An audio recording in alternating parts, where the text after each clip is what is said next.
Shalom to you from oneforisrael.org. At the end of the previous Torah portion, Abraham gives all he has to Isaac and dies. To remove any uncertainties regarding the identity of Abraham's physical and spiritual successor, the text states, "And God blessed Isaac his son."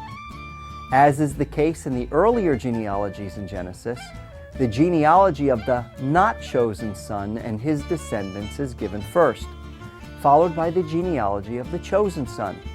Thus we have Ishmael's genealogy in Genesis 25:12 through 18, followed immediately by the generations of Isaac in verse 19, where this week's Torah portion begins. The portion is called Toldot, or generations. It is interesting to note that Isaac's wife Rebekah, like Sarah before her, is barren. Israel's birth as a nation from barren wombs makes a strong theological statement. Israel's story is the tale of God's ability to bring hope from despair, light from darkness, life from death. It should come as no surprise to those who have carefully followed Israel's sacred history that Israel's Messiah would be born of a virgin, just as Isaiah promised. Isaac prays to the Lord on behalf of his barren wife, and Rebekah conceives twins. According to chapter 25, verse 22, the boys kick and shove one another inside Rebekah's womb. When Rebekah seeks the Lord for answers, he tells her plainly, "Two nations are in your womb, and two peoples from within you shall be divided. The one shall be stronger than the other, and the older shall serve the younger."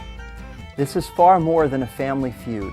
Rather, this struggle is clearly the unfolding of the ongoing battle between the serpent's seed and the seed of the woman in Genesis 3:15, and anticipates a time when the younger Jacob and his children will inherit the promises of Abraham.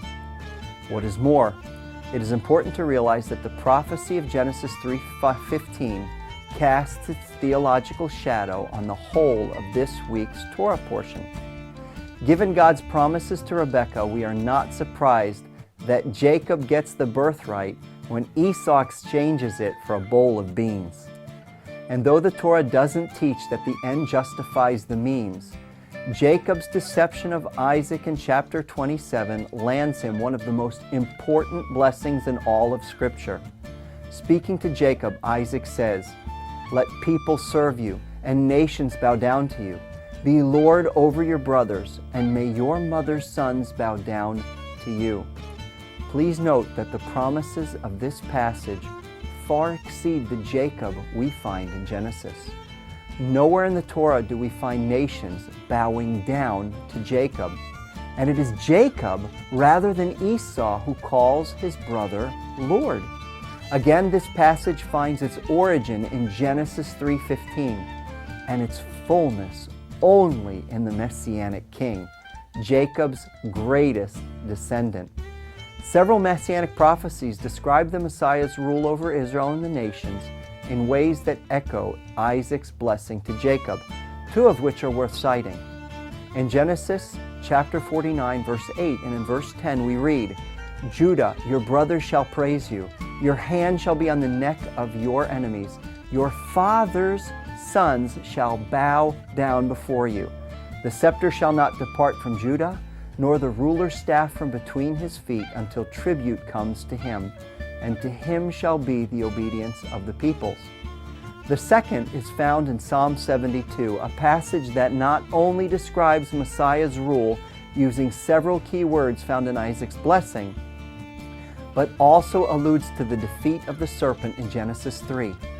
In Psalm 72, verse 9, we read, "May his enemies lick the dust," a clear allusion to Genesis 3:14. And in verse 11, it says, "May all kings fall down or bow down before him. All nations serve him." Wow.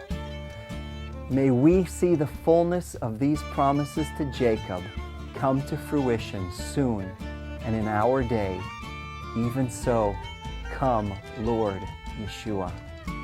Please join us next week for another installment of Five Alive. Wishing you God's shalom from One for Israel. And don't forget to share.